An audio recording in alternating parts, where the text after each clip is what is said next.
Hello everyone, I am Bindu Tiwari. Welcome to my YouTube channel. आज का segment बहुत ही knowledge से भरा हुआ है। यह इन्फॉर्मेशन हमें प्राप्त हुई है परम आदरणीय गुरु डॉक्टर मुकुंद नीलकंठ जोशी सर के द्वारा, क्योंकि सर इसको लिख रहे हैं और मुझे बहुत ही रुचिकर लगा, बहुत ही इंटरेस्टिंग लगा, तो मैंने सोचा आप लोगों के बीच में साझा किया जाए। इसको स्टार्ट करने से पहले मैं सर को सादर नमन करती हूँ। फिर आइए, आज मैं आप लोगों के बीच में भूविज्ञान की थर्ड पार्ट लेकर हाजिर होंगे। भूविज्ञान यानी जियोलॉजी मूलभूत रूप से विज्ञान है कि नहीं, या मूलभूत रूप से क्या है? भाई मनुष्य है, मानव है, उसकी प्रवृत्ति कैसे होती है? कल्पना करने की। अब मनुष्य ने लाखों वर्ष पूर्व की कल्पना की कि वास्तव में मानव होते कैसे होंगे, तो उन्हें लगा होमो सेपियंस के रूप में मनुष्य नर बानर के रूप में हुआ करता था। उस टाइम मनुष्य कैसा था? होमो सेपियंस, नर बानर की तरह। न तो उसके पास सोचने समझने की शक्ति थी, और जब वो धीरे धीरे वो नर बानर खोज शुरू किए तो वो मानव रूप में आए। जब मानव रूप में आए तो उनके पास अपार शक्ति आई। कौन सी? उनके पास माइंड आया, बुद्धि आई, और उसके द्वारा उन्हें ज्ञान प्राप्त हुआ। जब ज्ञान प्राप्त हुआ तो इस ज्ञान को एक दूसरे में साझा करना चाहिए। जब हम बताएंगे तो और भी बातें निकल के आएंगी। उसके बाद जब ये लोग ज्ञान को आदान प्रदान करने लगे तो सबसे बड़ी बात, दो बातें निकल कर आई। क्या? एक लैंग्वेज और एक गणना, यानी भाषा और गणना।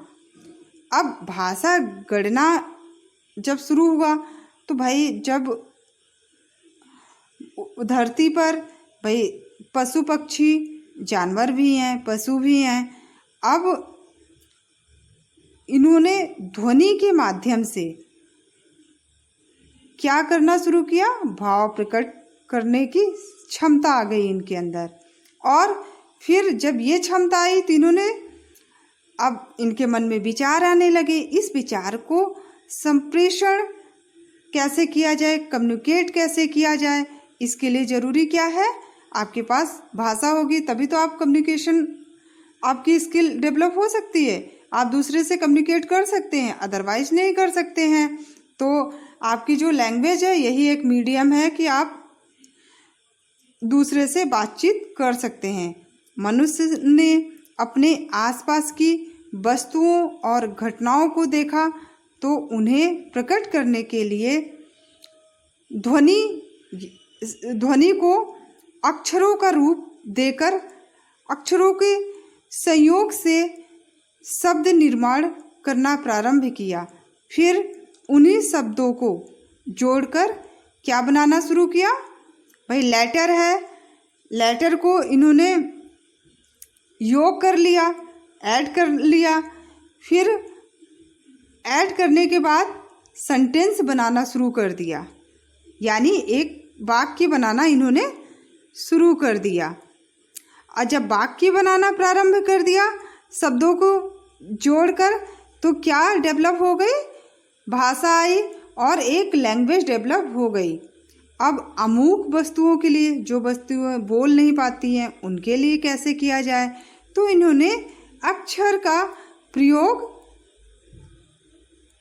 अक्षरों के प्रयोग से इन्होंने तय किया कि हम अमुक वस्तुओं को कैसे संबोधन करें।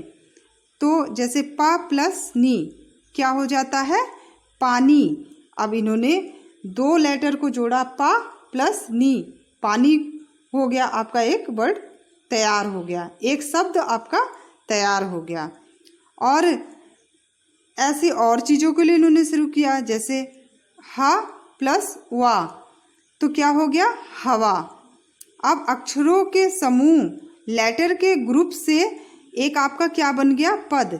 जब एक पद आपका निश्चित हो गया तो वो हमें क्या प्रदान कर रहा है, अर्थ, उसका मीन्स निकलने लगा, वह पदार्थ हो गया।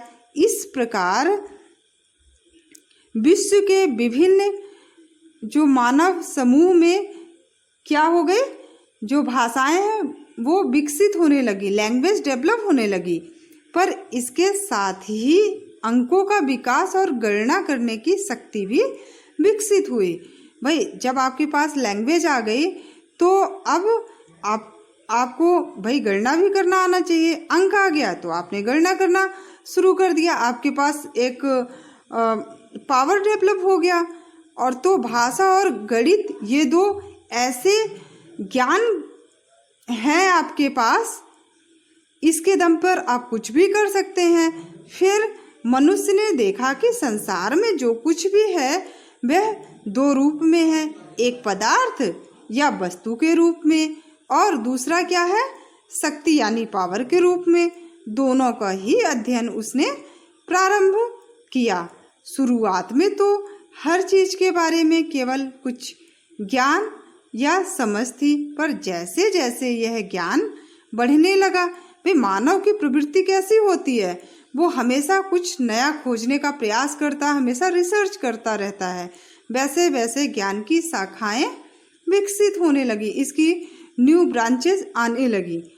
शक्ति जैसे ऊष्मा, प्रकाश, बल, ऊर्जा आदि का अध्ययन भौतिक विज्ञान यानी फिजिक्स के अंतर्गत और पदार्थ का अध्ययन रसायन विज्ञान यानी केमिस्ट्री के अंतर्गत किया जाने लगा। मनुष्य ने यह भी पाया कि संसार में पदार्थ और शक्ति के परे एक और बात है और वह है जीवन। भाई अब जीवन कहाँ होगा, तो उसका अध्ययन किसके अंतर्गत किया जाएगा, जीव विज्ञान के रूप में। उसको जीव विज्ञान के अंतर्गत रखा गया और उसी से प्राणी विज्ञान और वनस्पति विज्ञान विकसित हुए। इस प्रकार गणित, भौतिक विज्ञान, रसायन विज्ञान और जीव विज्ञान ये मूलभूत विज्ञान विषय हैं। इन विषयों से प्राप्त ज्ञान को पृथ्वी के रहस्यों को समझने के लिए जब हम लगाते हैं तब वह भूविज्ञान बनता है।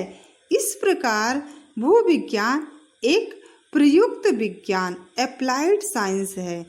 जब भी गणित, भौतिकी विज्ञान, रसायन विज्ञान या जीव विज्ञान में कोई नई खोज होती है, नया सिद्धांत आता है या नया उपकरण बनता है, तो हम उसका प्रयोग पृथ्वी को समझने में करते हैं और भूविज्ञान विकसित होता जाता है। यह बात दूसरी है कि इस क्रम में भूविज्ञान के अपने जो सिद्धांत बनते हैं वे अन्य मूलभूत विज्ञानों के विकास में भी सहायक होते हैं। ऐसा होते हुए भी भूविज्ञान और अन्य सभी मूलभूत विज्ञानों की प्रकृति में एक महत्वपूर्ण भिन्नता है और वह भिन्नता है प्रयोग। उनके निरीक्षण और उनसे प्राप्त निष्कर्षों तक पहुंचने की पद्धति में। अन्य विज्ञान विषयों में हर निष्कर्ष प्रयोग पर आधारित होता है। भूविज्ञान में निरीक्षणों के निष्कर्षों का बड़ा महत्व है। पृथ्वी अगर पत्थर से बनी है तो वे सभी पत्थर पहले के ही बने हुए हैं।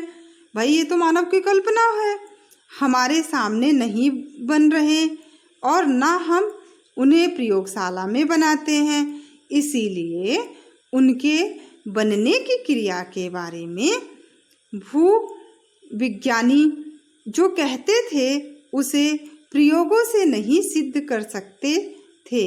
यही कारण है कि शुरुआत में अन्य वैज्ञानिक भूविज्ञान को विज्ञान मानने से भी इनकार करते थे, क्योंकि उनके पास वो ऑब्जर्वेशन नहीं किए कि ये कैसे बना, कहाँ से आया, कब, तो इसीलिए उनको इस पे बिलीव नहीं था।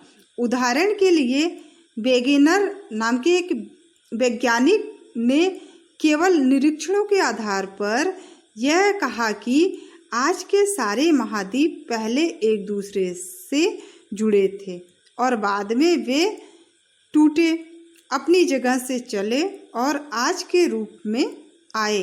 तो बाकी वैज्ञानिकों ने उन्हें पागल, उनका उपहास उड़ाया।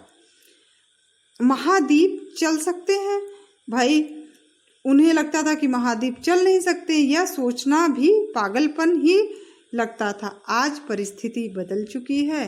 अब गणित, भौतिक, रसायन और जीव विज्ञान के प्रयोग और सिद्धांत पृथ्वी के विभिन्न रहस्यों के उद्घाटन करने में बहुत सहायक हो रहे हैं। इसीलिए भौतिकी, जियोफिजिक्स, भूरसायन, जियोकेमिस्ट्री जैसे विषयों का तेजी से विकास हुआ है। कोई बात नहीं, आज की बात है, पर प्रारंभ से देखें तो भूविज्ञान के विकास की कहानी में कई बड़े मोड़ हैं जो बहुत ही इंटरेस्टिंग, रुचिकर के साथ ही साथ बहुत नॉलेजफुल भी हैं। धीरे धीरे क्रम से इन विचारों को हम सीखेंगे और इनके बारे में जानने की कोशिश करेंगे। तो फिर यहीं पर हम आपसे इजाज़त लेते हैं और नेक्स्ट पार्ट के साथ आपसे मिलते हैं। इस वीडियो को उन तक ज़रूर शेयर करिए जो इंटरनेट सेवा से वंचित हैं। Watching my video, thank you so much, bye.